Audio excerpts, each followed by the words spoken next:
got to bring me in. Good morning, Tracy. It's Thursday. It's pouring freaking rain for like 5 days in Minnesota. It's we're in flood stage on every river. Last year, they were saying the Mississippi River was going to dry out and there was going to be no more boat tours on the Mississippi, and now it's getting ready to flow over the banks. So, oh my goodness, California is getting water. So be careful what you ask for. You just might get it. Florida's getting a lot of flooding. There they had foot deep water on the streets. Here recently, I got to see a lot of videos. It's interesting. Like here, we're looking beautiful, Paul. Yeah. Well, here's the funny thing. You also see the news and the heat wave that's coming through. We were at a nice cold 45 degrees last night. Right now it's about 50. We were freezing yesterday. We had one day that we hit 89 and then it just went through. But we've been battered by thunderstorms. So, yeah. Well, I'm excited to be here today. This is going to be a great day for me, and I love getting started with our Pivot Point live on Thursday mornings around 8 time in the morning. 8 something or other. Yeah. Well, that's what having clients is about. They keep you over on the phone, right? That's exactly right. So I come across a quote, Paul, that I think is kind of a good way to open up our subject for today to serve our listeners. Tell me and I forget. Teach me and I may remember. Involve me and I learn. Okay, who's the quote from? I do not know. It's anonymous to me. Maybe I need to research who said that. Yeah. But I love the quote because it kind of goes along with what we're talking about today on effective training. That that's a component. And I just got off the call just before this one on the training, and I asked, "Do you have a documented, proven process for training?" And most people do not. They're at the tell me, and then people forget. My favorite is shadow me and just watch me do it, and then do it exactly how I do it. Yeah. Exactly. So I think the big thing, and I think that's a great discussion that we have today, is that we cover, like what is the basis of a great training program? How do you get in there and document your process to the level that you can train someone on it?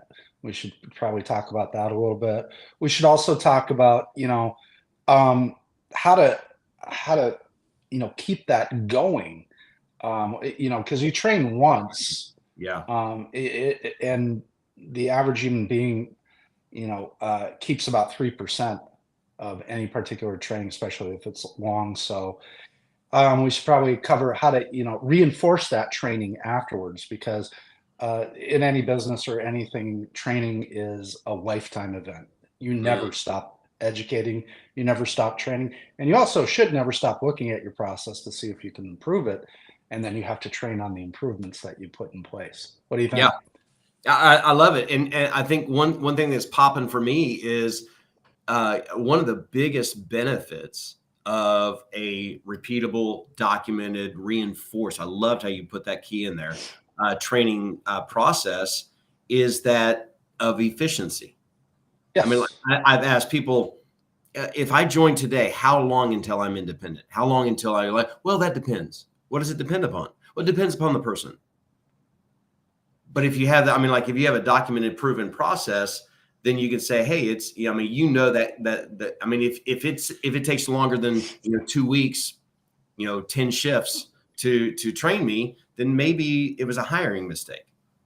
There's a there's a capacity thing that they didn't have joining the team. They didn't have the capacity to receive this information. So there's something that's and we can explore that a little bit deeper once we get there. But that's what's popping for me. So let's talk about this process. Yeah, so I guess I'll start this out with a small story. Bring it. Love it. So as you know, I was in the United States Navy and there was a term of service that you had to do when you were in the Navy. It's called mess duty, and Uh-huh. everybody had to do mess duty when they got on the ship. And of course, I grew up um, before I even went in the Navy. I had 5 years. Yeah, 5 years. Holy cow, that's kind of crazy.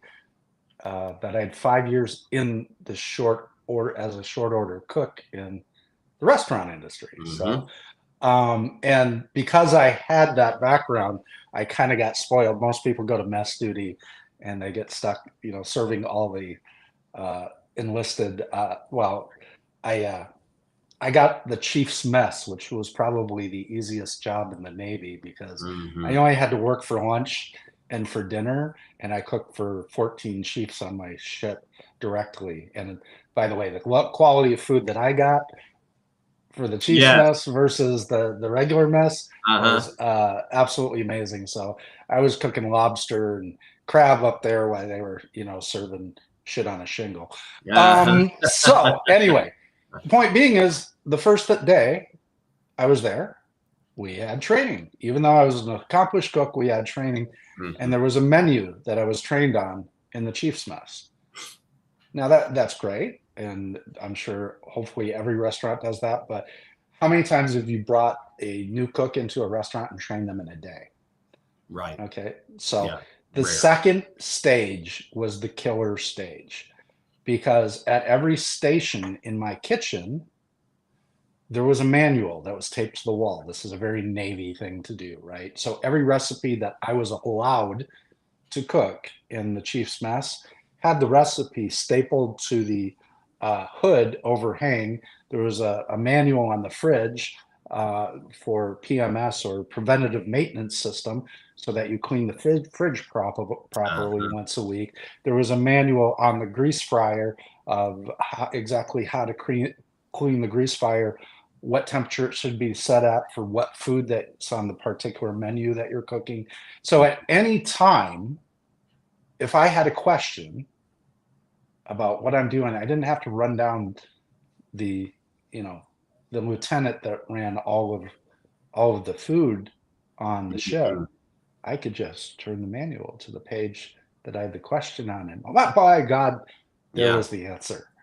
So, Hmm. I when we talk about training, uh, manuals, reinforcement of training, I always go back to my military experience because I have never worked for an organization that has been better at making sure the information that you need to do your job was right there at hand. Yeah, right.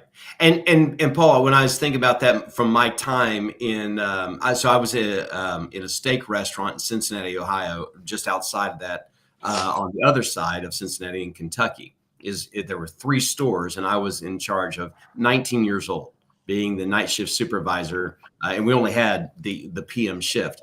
Everybody on the team, except for the dishwashers, everybody in the kitchen had to learn how to make mashed potatoes. Everybody, because that's what this company was known for. They were known for their steaks, the quality of the meat, and but they were known for their mashed potatoes. So everybody had to be trained, and that was one of the when you said being trained in a day. No, you're right. They were not never trained in a day on everything that they were, whether the line cook or fry cook on the steaks or grill side, but everybody got trained the proper way to make mashed potatoes because there was a consistency that had to be done. There was a smoothness that had to be done. There was the right amount of salt, pepper, the amount of American cheese that they put in. That was like one of their secrets. And real butter. How many sticks of real butter is there? Everybody had to get trained in that to where the mashed potatoes came out the same way every time, no matter when you came in. Yeah, And that was the yeah, one thing that I remember that we had a process for, and it was documented, but that was the only one. And this is 1997. yeah, yeah. And So I now mean, that's yeah. Go ahead. I'm sorry. and now, like with the rise of, technology has been so advanced since then. You can walk around with an iPad. Like you can just have a little tabs open where bang, you can everything can be documented and have that proper, like the manual, instead of sitting on a fryer or something like that. Nowadays, I mean, now in the military, it may be the same way. But what happened was, what I found is when people started leaving the recipe and not following the documentation and showing the new hires where that was, then it just became like, well, this is how I do it. Ah, the old "this is how I do it." And then what happened? I mean, we know how this ends. This is how I do it. Well, so and so said, and like, hey, you're doing that wrong. That's not what the documentation says. That's not what the manual says. Well, so and so said that I could do it this way because that's the way they were doing it. Well, they're doing it wrong because that's not what the manual says. When we Yeah. distance ourselves from the manual, then what happens is the recipe begins to get diluted. And now we don't even have chocolate chips in the chocolate chip cookie. Well, you don't have chocolate chip cookies then. I mean, like, so you got to follow the recipe. Well, and that's part of the that's a management issue, right? That's the boss. The boss isn't reinforcing the training. The boss Mhm. isn't quality controlling the product or the product process. So at certain points, you need to spot check what's going on in your organization, especially when you're talking about putting out a food that's consistent every time and taste that. McDonald's quote is Yeah. the pro at this, right? It's not a difficult cooking scenario, but the fact of the matter is it's done exactly the same way every time. Hmm. The burger is exactly the same depth on every burger. So it has an exact time cooking time because the meat that they get has the exact amount of fat versus the amount of meat in the patty, so that they have that the processes to butcher the meat and grind it are as important as the processes to cook it, because if the meat isn't consistent, then the time that they have it on the grill is going to either get the same result or not get the same result based on the density of the meat and Yeah. the percentage of fat versus beef in the patty. I mean, if you want perfect consistency, you have to look at your processes all the way through from birth to grave, right? Hmm. From birth to the time I take a bite at the store, then the processes all have to be the same. How do we train on those processes? Well, we build them, we make sure they're efficient, we document them, we train on them, and we reinforce that training on a schedule.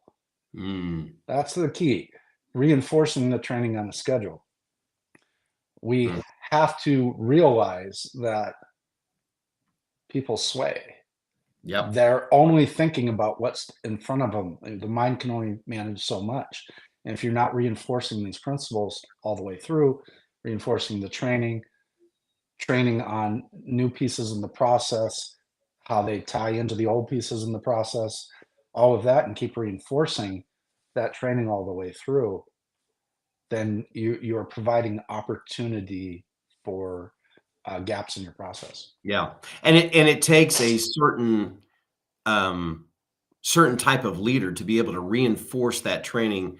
Back to my days in the restaurant with the mashed potatoes, it was so important that our our owner would come in and he'd find a clean spoon, he'd dip it in the mashed potatoes, put it in his mouth almost every time. Now it would always be a different spoon. He wouldn't contaminate the whole thing, but because that's what he was doing at the time. Until you mentioned the word reinforce, I never thought what he was doing. He was checking the consistency because that's what they were known for. We went through more mashed potatoes than anything else. I mean, that was like, it was kind of like, think about fries at a restaurant, at a quick service restaurant. That's probably between that and a Coca-Cola. That's probably the number one thing that they go through the most. So there's got to be consistency. Chick-fil-A has, you can only have 3 crumbs in one container of fries. That's it. I mean, because it's a matter of the consistency. You can't have Mhm. broken pieces in the bottom there because that's broken. And so reinforcing that, sometimes we just got busy and you're Yeah. putting out things that are just not part of the process. They're not part of I mean, like going back to your training. Who do you think on that reinforcement, who is, I mean, obviously I would think the leadership, who who was responsible in your time in the Navy for reinforcing that training or the Well, outcomes? so there's a couple of things there. Who's responsible? Everybody. Um, it's one of the things I used to say all the time is that you're responsible for your own education. Mm. And that means going back and looking at the manual, reading it once in a while. It's kind of interesting. I had to. My wife was going to head down to Nebraska because my daughter goes down to Nebraska, and she told me, "Hey, I want to take the Jeep as opposed to the Tesla." I was like, I got a little sad for a second because I don't like the Jeep at all. And I'm like, okay.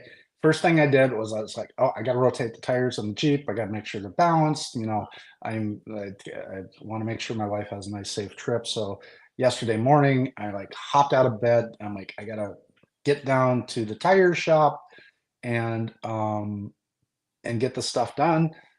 Even though I wasn't planning on doing it, let's get it done. So I went down there and I showed up on their doorstep at 7:30 in the morning because I know that if I go to this particular tire shop and I am sitting there at 7:30, that I'm going to get in and out by 8:30. They open Wow. their doors at 8 and they Mhm. always slip me in and they get my stuff done.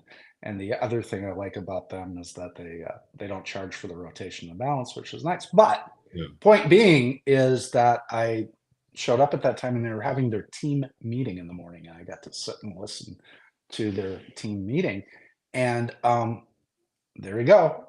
Every morning that team meets. There's a team of Mm. 7 tire technicians, an assistant manager, and a manager. And 5 minutes of that morning meeting is reinforcing training. Wow. It transcends food service. It goes for everything. Right. They reinforced their commitment to customer service, which, by the way, is outstanding. They reinforced they reinforced the process of rotating tires. Yeah, that was the topic yesterday morning. They reinforced how fast they need to be able to do it, how which of the balancing mechanisms are working, which ones are under maintenance, how they're going to attack the day, how many scheduled appointments that they have for that day, and how many openings that they're going to try to fill with walk-ins that day. I mean, every morning these guys meet for 30 minutes. They show up at 7:30. They open their doors at 8 o'clock. They close their doors at 5. But they're there a half an hour before the customers let in the door, Hmm. and they reinforce all of the training every day. I'm sure Hmm. that they have a training once a month and they reinforce that every day throughout the month. And Yeah. they are absolutely doing it the right way. This is I like this tire shop. It's one of the best I've ever been to. They treat the customers extremely well. By the way, they treat their employees extremely well Hmm. and they reinforce training daily. Yeah. That's and that has to become the standard where, oh, we That is know the standard. this is not like, oh, we're having a meeting. Hey, are we having a meeting tomorrow? We always do. I mean, like instead of people wondering whether you're going to do this extra thing, no, the extra thing becomes the thing. I mean, it becomes part of this is who we are. So I think, and I'm pretty staunch on this. If you're not doing this daily, if you're not having a daily stand up, your company's at a deficit. Mm, Okay. So all the problems that happened yesterday, and you're having a once a week meeting, no one's going to remember what happened yeah. yesterday. Okay. And those problems just kind of slip away till they happen again. And they get worse. It's kind of like a snowball going down a hill. If it's not dealt with, then it just keeps rolling and gaining snow, and Hmm. the problem becomes bigger. If you're not doing a daily stand up with your team to, and this is the core of the stand up, to figure out what went right yesterday, Yeah. to post mortem what went wrong yesterday, Hmm. to figure out how you're going to make it not go wrong again, Yeah. to reinforce training, and to reinforce the commitment to the values and mission of the organization on a Hmm. daily basis, to reaffirm what the company does and who they do it for. Yeah. If you're not doing that on a daily basis, your company is at a deficit. Yeah. And no one knows, why are we here? What Right. are we doing? What's the purpose? What's the meaning? And why do I need to show up on time? Well, I got to show up on time if I'm clear on what the purpose is. And part of the training, to your point, part of that training should be reinforcing the mission. This is what we do. This is where we're going. This is how we do it. These are our values. Chick-fil-A, every time, my pleasure, my pleasure, my pleasure, my pleasure. It's grained in you. There's a magic little piece of gold in there that I want to pull out for you. Okay, you have employees that don't show up on time. Start doing a daily stand-up, because when they don't show up on time, everybody notices, Mm-hmm. and nobody wants to be in that position. Yeah. Yeah. Coming in, the one coming in late to the meeting. The one, yeah, it only happens once or twice, and after they get that look from them, you almost don't even have to say it. It's Yeah. not, but I think you should say it. You should say that's not acceptable. And if we do that again, we're going to have to talk about some consequences. Mm-hmm. But at the end of the day, it's the rat running when all the other rats are watching me. Runs faster. Mm-hmm. It's just that thing. And you can eliminate a lot of problems, especially in short order restaurants or convenience stores or any of these service-oriented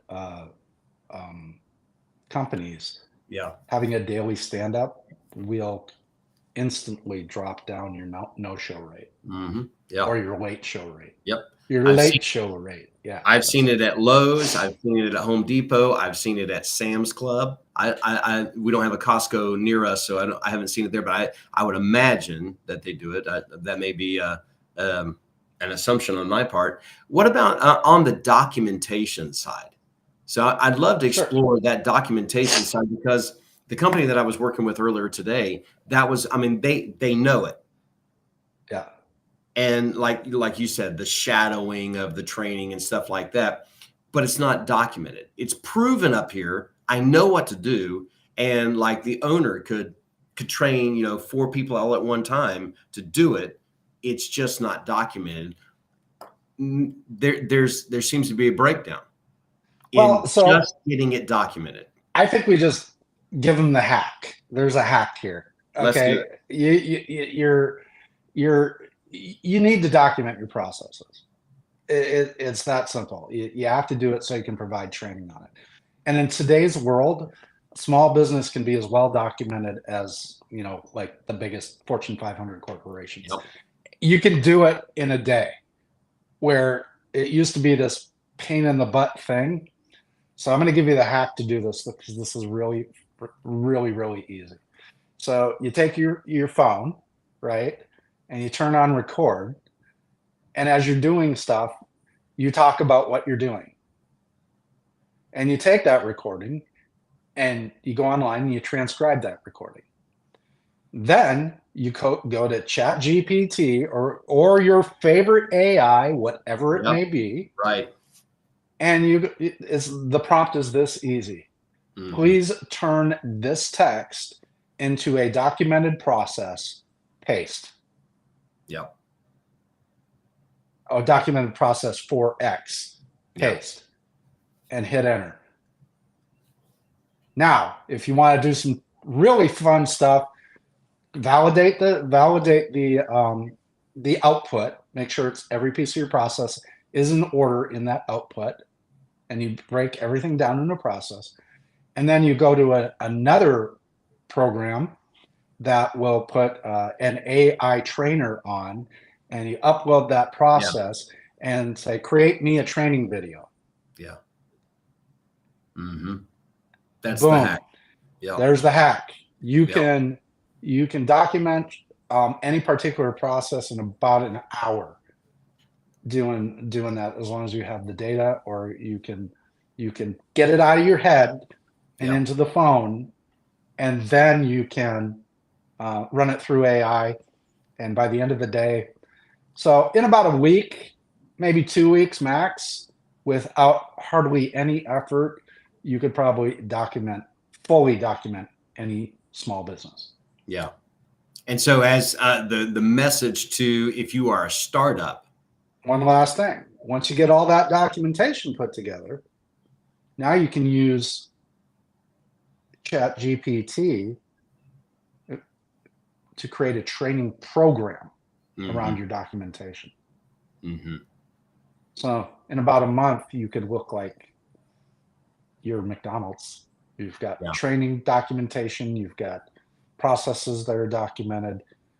And now when you hire somebody and you onboard them, you're increasing your chances of keeping them on your team by 60%.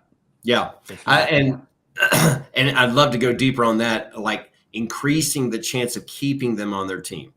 So true. That's a great tool, because what I've seen is most people, when you got to shadow them, I mean, people learn differently. They learn, bad habits or whatever because they're shadowing or whatever, and they're not seeing it. Okay, you're seeing somebody do it, but you don't know how they got to that outcome because it happened so fast because they've been doing it so fast. And then keeping it, I think about how long would you stay at a place that every time you come in and clock in, you have no idea what you're supposed to be doing. Yeah. You're not going to stay there because that uncomfortable, most people don't stay in an environment where they're uncomfortable every time they show up. Well, and what they're supposed to do. And so there's a couple of outcomes from documentation like this. Number one, you start understanding how your business operates, and you can start identifying things that are important to you in the business and turning them into what we call KPIs, or key performance indicators. Right. Right. I cringe when I hear someone doing, a performance review, and I feel like you're not doing this, or I feel like you're not doing that. If you're not as good as Johnny, or any of that stuff, and there's like, okay, can you quantify that for me? Yeah. The fact of the matter is, we need to have numbers that we have benchmarked to measure performance by, and that those numbers come from the documented processes and the training that's been doing, so that we have some key numbers to measure performance by. So that way, when I'm doing your performance review, I'm my first part of my performance review is, do you exude our mission, our vision? Are you committed to our mission? Do you operate and carry yourself within our value structure? There's the first part. And if it's a yes to those three, now here's your numbers. Here's what your target numbers are in your KPIs, and here's what your numbers are. You are outperforming in these three areas. We have a little bit of a deficit in this area. What can we do to help you move that number up to where it needs to be? I love those are far better conversations, right? Because number one, it doesn't attack anyone personally, and it makes you and the employee on the same side of the table against the numbers. Yeah. And it's a different.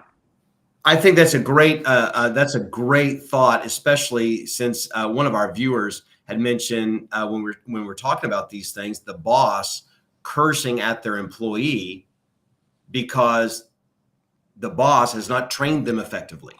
Yeah. And now somehow it's I'm the idiot. But wait, I just started. I'd love to know what I'm supposed to be doing to get that value. You're grading me on these KPIs that you never taught me about, you never instructed me about, and and then it's like, I think Susan's an idiot. I just don't think she's ever going to get it. Like, how would she get it? You don't have a documented process. It's unfair to Susan, and now you're cursing her name, thinking that she's not very valuable, simply because you haven't done the work has ever thought of, interviewed, hired on, onboarded to put her in a great position. And you said something I thought was very good about the supportive aspect. The conversation shifted from all that you're doing wrong to how may I support you further in this area? Because this is the area that we need. This is the one opportunity for growth I can see. You're getting these right. great job on these KPIs because you know the standard, you know what you're supposed to do. How can I support you elevate over here? Because that's what really a boss, a servant leader especially, is supposed to be helping their team grow to that next level. Yeah, absolutely. I love that. And by the way, I appreciate that comment. That's a great one because I feel that. I know I've seen that, and it's poor leadership, obviously, but also the weak training or the lack thereof altogether. So what? So in the on the power of manuals is the other component of our talk today. So effective training, documenting it, putting it in a manual. Is it a paper trail? Is it online? Is it I mean, like a lot of companies I've seen have, maybe 3 tablets that leaders use around, or maybe they have an employee computer that they can go to for the manual. What's the best way or is there a best way to take Well, created in AI? I mean, is it on a well, training platform? so it's the training manual. It depends on the function, right? And the application of that information, right? If you're a mechanic and you've got a manual on, a particular car, when you're working on that car, you want that manual to be right in front of you or within sight so that you can, go step by step. Sometimes videos are great, right? I mean, I can repair anything in my house just by going on YouTube Yeah, and sure. turning on the video and walking step by step through it. I'm watching the video as I'm doing it. I pause it, get the little piece done, and turn it back on, and walks me right Mhm. through to, if I want to repair something. Um, Access is the key, and access when you're involved in the situation or in the process that's been Right. documented, right? It needs to be there. So, if you're an HR person, you're going to have that HR manual planted, and someone calls in about their benefits, you're going to go to the benefits section of your manual. You're going to have that open when you're talking to them so that you can reference it very quickly, Mhm. in case you have a thing. Now, if you've been training on this manual, you might know it by rote, but best thing to do is have that script right in front of you so that you can see it Yep. when you need Yeah, it. the easy access, and I Easy mean, access. everybody knows where it is. It's easy to get to it because if it's not easy, you confuse them, you lose them. I mean, like if it's not easy to do, if you want somebody to buy from you, but you don't make it easy to pay, they ain't buying from you. And so the same thing would be like if you don't make it easy to find that answer, they're going to either just get stuck and do nothing, or they're going to make it up as they go. Yep. Yeah, and that's the part. You don't want to make it up as they go, right? That's that's a management issue. That goes back right to where we started, Right. right? That is like, if you're not training, you're not reinforcing training, and you don't have availability to a manual or a guide that's right there at their job post, wherever that job post may be, then you're asking for that diversion from the process. Hmm. You're Yeah. asking for it. Yep. So I think we covered everything that we started out saying we were going to cover today. We Yep. covered, why. Hmm. Why do you need a manual? Why do you need to document your processes? And it's good onboarding. It's consistent training. It's building key performance indicators into your organization. It provides for a better, what I call the dance of business. Hmm. Everybody's dancing very nicely together and Hmm. all rowing the boat in the same direction. And it gives you clean and clear criterion to start working with your employees on upping their performance or continuing and maintaining their high performance. Yeah. Yeah. So, And I think it honors your team. absolutely. Imagine if it's all up here and I'm sick or I'm out or I'm on vacation and now my team is stuck and they don't know what they're going to do. They're going to shut down. They're going to feel disempowered. It doesn't honor them. And they're going to guess what they're going to do while I'm on the beach. Ring, ring. Like now I'm solving problems and putting out fires. And then ultimately my customers are suffering because my team has not been well trained. They don't know what to do when they get into when they face this situation. So my biggest takeaway was when you talked about making it easily accessible for everyone. Everybody can get this answer. Based on their role. You break Yep. that manual up into the processes, and that who's involved in that process has the manual for that process. Yeah. So Excellent. Love it. Love it. Thank you, Paul. That's great. I love this stuff. I hope this was helpful to you guys. Thank you for making the comments. Thank you for putting those in the comments, because that's why that's how we can serve you even better when you roll out with us. So thank you for joining us today. take care, and we'll see you not next Thursday because you're on the road. I will be on the road. Yes. So we will be rerunning next Thursday, but the Thursday after we'll be back live with Pivot Yes. Point Live. Excellent. Take care, everybody.